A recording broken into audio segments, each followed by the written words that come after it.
করছি, কিন্তু 5 তারিখের পরে কিছু কিছু ঘটনা, কিছু কিছু জিনিস আমাদেরকে নতুন করে ভাবনায় ফেলে দেয়। আমরা নতুন ভাবে চিন্তা করি অনেক সময় যে কি হচ্ছে, কি হতে যাচ্ছে।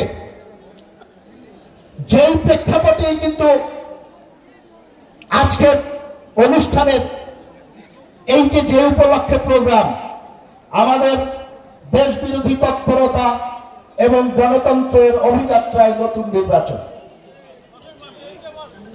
গণতন্ত্রের রাজনীতিতে নির্বাচনের কোনো বিকল্প নেই।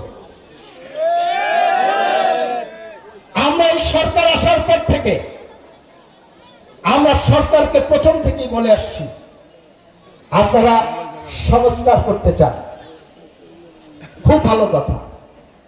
এই সংস্কার প্রস্তাবনা তো আমরাই দিয়েছিলাম 2022 সালে।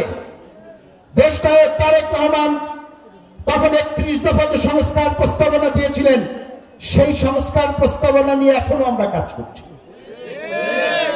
এই সংস্কার প্রস্তাবনা 31 দফা বাংলাদেশের আধুনিক বাংলাদেশের যে রূপরেখা, সেই রূপরেখা হিসেবে বিবেচিত হচ্ছে।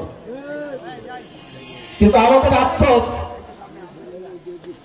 সরকার অনেক সময় আমাদের যে কথাগুলো, আমরা তো সাধারণ মানুষের মনের ভাব বুঝে সেই ভাবের বহিঃপ্রকাশ নিয়ে রাজনৈতিক দলগুলো কথা বলে, সেই কথাগুলো মাঝে মাঝে বুঝতে পারে না কিংবা বুঝতে ব্যর্থ হয়, কিংবা কিছু কিছু মানুষ, কিছু কিছু চক্র তাদেরকে সেই জিনিসটা বুঝতে ব্যর্থতায় তাদেরকে ব্যর্থ করে দেয়, তাদেরকে বুঝতে সহায়তা করে না।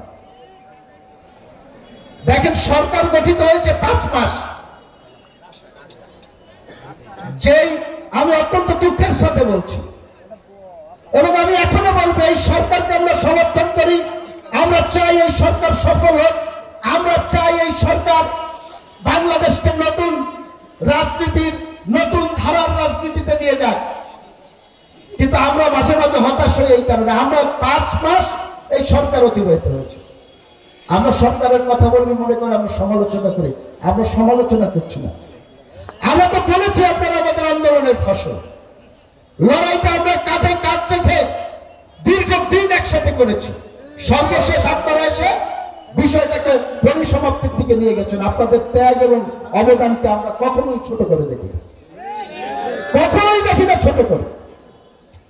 5 মাস সরকার গঠিত হয়েছে, যখন আমাদের কাছে আফসোস হয়, যখন দেখি এই জুলাই আগস্ট আন্দোলনের শহীদের তালিকা আমরা চূড়ান্ত দেখি না,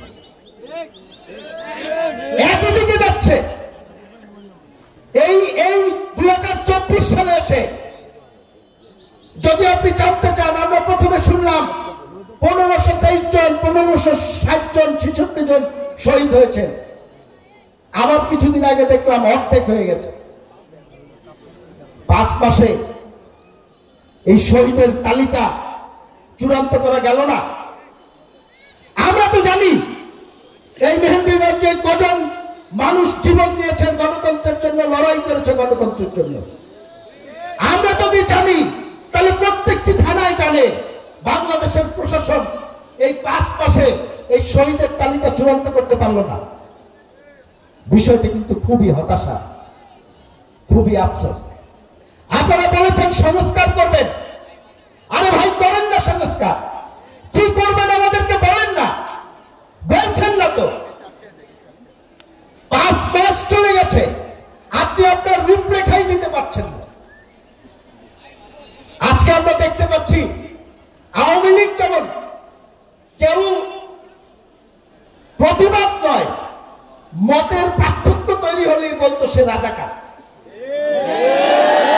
বলতো না ভিন্ন মতের মানুষ মানে সে রাজাকার। মুক্তিযোদ্ধা রাজাকার হয়ে গেছে, রাজাকার মুক্তিযোদ্ধা হয়ে গেছে। শুধু আওয়ামী লীগ যে করবে সে মুক্তিযোদ্ধা। আমাদের কিছু মাঝে মাঝে এখন ভয় হয়, এই 24-এর গণ আন্দোলনের পরে, এই গণ অভ্যুত্থানের পরে ইদানিং মাঝে মাঝে যদি আমরা কোনো কথা আমাদের সাথে মতের মিল না হয়, তাহলেই কিন্তু একটি কথা চলে আসে যে 24-এর মুক্তি আন্দোলনের এই রক্ত সংগ্রামের যে চেতনা, সেই চেতনার সাথে বৈপরীত্য তৈরি হচ্ছে, চেতনার সাথে একমত না।